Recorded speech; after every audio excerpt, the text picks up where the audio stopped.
Hey, so you're heading towards a mental consultative examination at the behest of the SSA.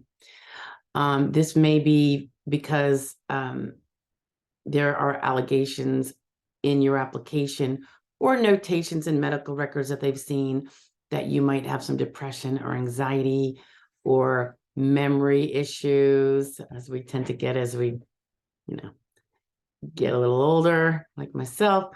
Um, anyway, or it could be that you have really serious problems and it's, usually physical or mental consultative examinations occur ostensibly because the SSA is saying, well, your records are not really strong enough to let us give you a win that all the other things you need to prove are proved, the severity of which, all that to render you fully, totally disabled under our rules.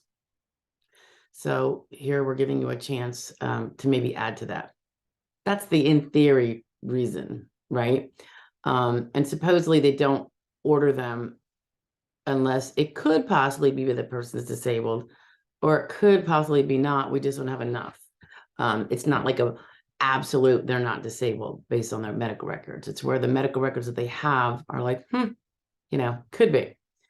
Again, that's all in theory. I don't ever see in my cases a person not have a consultative exam and then get denied. They usually seem to order them to support a denial. Although sometimes they're going to, some people do win on initial and reconsideration. That's what we're always aiming for. But anyway, mental consultative examination.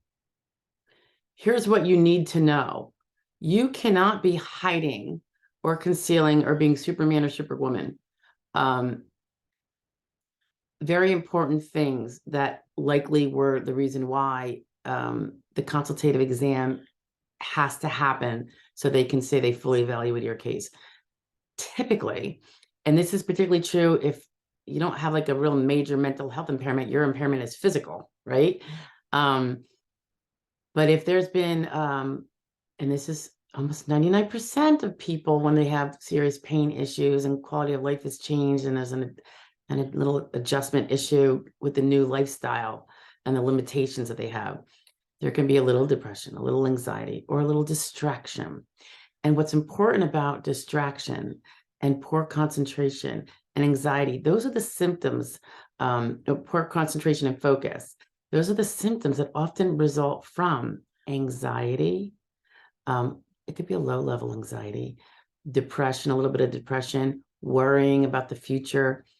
So for whatever reason that you're heading to this mental consultative examination, you have to be very clear that you have, if this is so,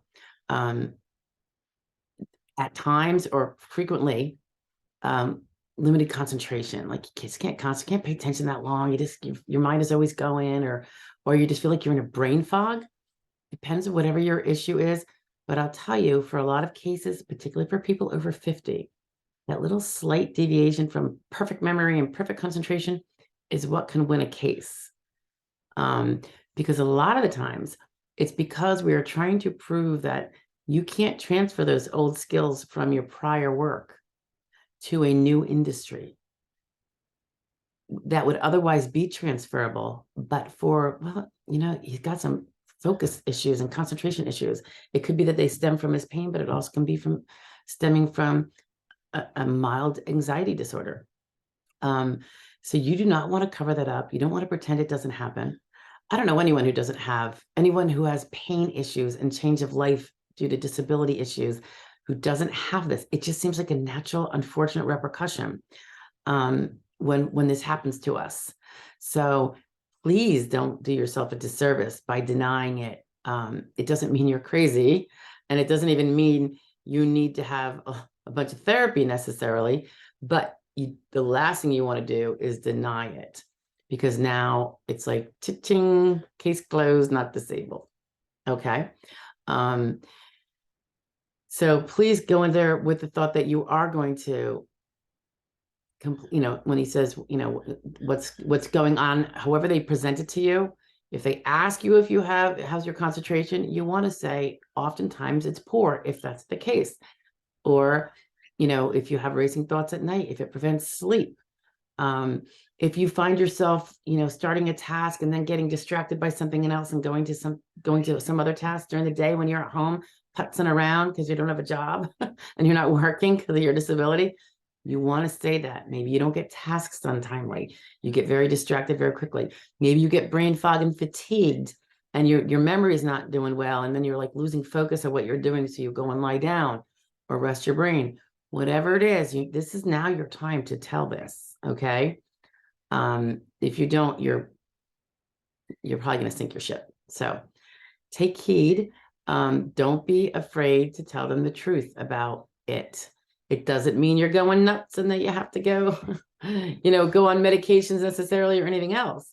It just means that this is what's going on. And those kind of limitations will prevent certain skilled jobs you may have had before from being things that you could transfer those skills to something else, because now, honestly, you don't really have the focus and concentration to be able to do that. To learn a new skill, learn a different trade, could you do that now? So this is where the proof is developed that you can't do that. Okay. So give that some thought before you head into your mental consultative examination. Okay. All right. Bye.